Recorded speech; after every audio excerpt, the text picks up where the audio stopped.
복에 대한 말씀 암송기도 암송 찬양 시편 2편 12절 말씀. 그의 아들에게 입맞추라. 그렇지 아니하면 진노하심으로 너희가 길에서 망하리니 그의 진노가 급하심이라. 여호와께 피하는 모든 사람은 다 복이 있도다. 그의 아들에게 입맞추라. 그렇지 아니하면 진노하심으로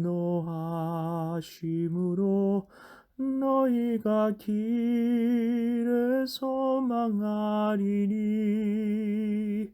그의 진노가 급하심이라. 여호와께 피하는 모든 사람은 다 복이 있도다. 여호와께 피하는 모든 사람은 다 복이 있도다.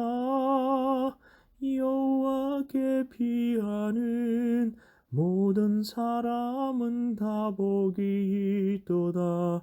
그의 아들에게 입맞추라. 말씀 기도입니다. 하나님 아버지, 그의 아들에게 입맞추지 않으면 진노하심으로 망한다는데 누가 진노한다는 것일까요? 그의 아들에게 입맞춘다는 것은 무엇일까요? 그리고 이것이 왜 여호와께 피하는 것이고 또한 축복이라는 것일까요? 여기서 진노하시는 분은 하나님이십니다. 하나님은 자비로운 분 아니신가요? 우리에게는 70번씩 7번이라도 용서하라고 말씀하지 않으셨나요? 그런데 더군다나 그의 진노가 급하시다고 합니다. 이해가 되지 않는 말씀 같습니다. 그러나 우리의 영적인 현실을 보면 그런 말이 나오지 않습니다. 하나님께서 진노하시는 이유는 단 한 가지 때문입니다. 바로 우리의 죄 때문입니다. 죄는 하나님을 모르는 세상 사람들만 멸망시키는 것이 아닙니다. 오순절에 성령 하나님께서 교회에 강림하신 후 성령 시대가 되었습니다. 물론 성령 시대라고 해서 성부 하나님, 성자 하나님께서 일하시지 않으신 것이 아닙니다. 삼위일체를 잘 이해하면 그런 말을 할 수 없습니다.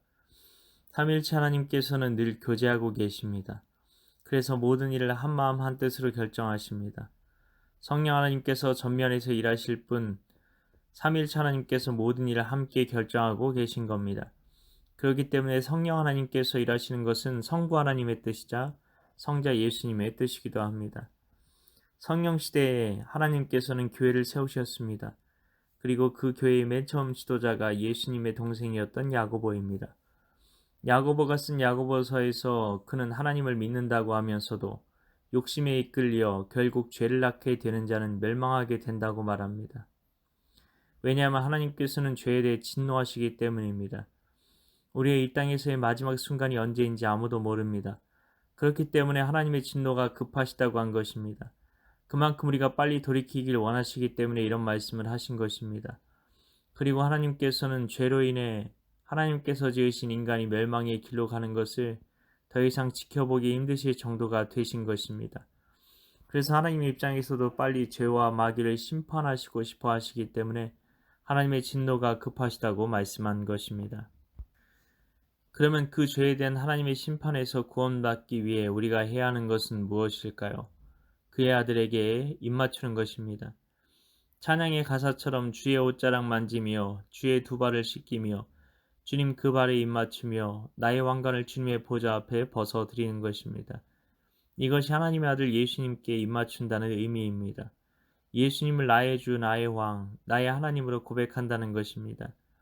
예수님을 내 죄를 씻어준 구원자로만 고백하는 것이 아니라 그래서 내 삶은 여전히 내가 주인이 되어 왕이 되어 살아가는 것이 아니라 예수님께서 내 삶의 보좌에 앉으셔서 왕이 되어주시고 나의 주님이 되어주셔야 우리가 죄로부터 완전히 구원받을 수 있다는 것입니다.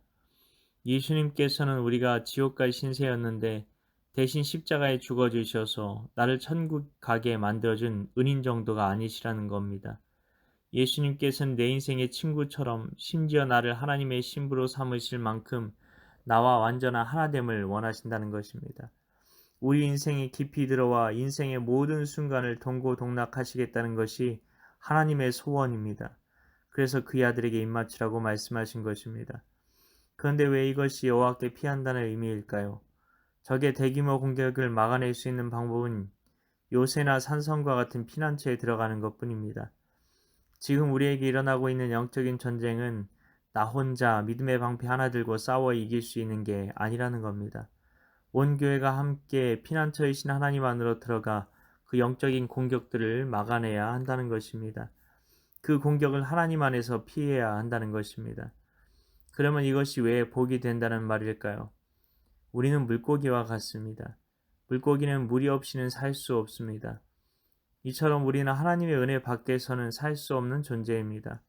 피난처이신 하나님 안에 있으면 마귀의 어떤 공격도 우리에게 통하지 않습니다.